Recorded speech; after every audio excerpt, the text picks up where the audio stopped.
कि हर दिन I get to see a new things. ये जो यात्रा है परमात्मा की, ये अंतहीन यात्रा है। रोज़ मेरे को जो चीज़ें मुझे पता थी आज से 4 साल पहले, मैं वहीं पे नहीं हूँ। हर दिन मेरा ग्रोथ हो रहा है। इसलिए तो मैं कहा कि एक शिविर में जब आप नहीं आते हैं तो आप मेरे से बहुत दूर हो चुके हैं। तो इस बीच मेरे भीतर इतना घट चुका है कि आप उसको समझ ही नहीं पाएंगे। एक दूरी बनती चली जाएगी और दूरी फिर दूरी ही बनती चली जाती है, आप दूरी होते चले जाते हैं।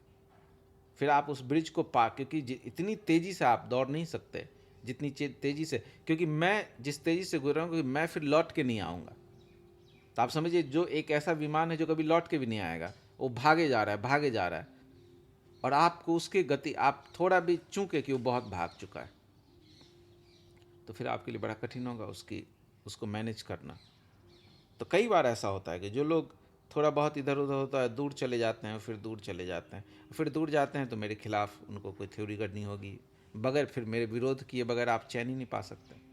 तो वो कुछ मनगढ़ंत बातें बैठ के, लेकिन वो विचार करें कि क्यों ऐसा हुआ, तो पाएंगे कि शुरू में कोई विरोध नहीं था उनको मेरे से।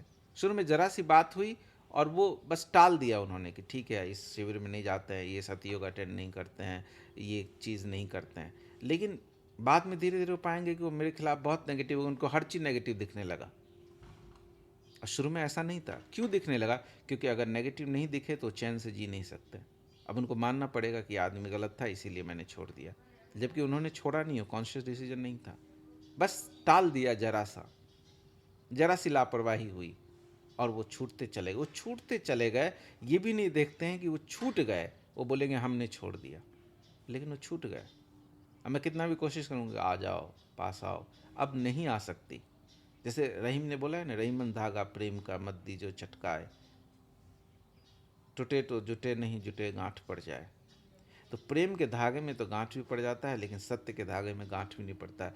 वो जब चटकता है तो चटक ही जाता है, फिर कम बैक नहीं है। There is no come back.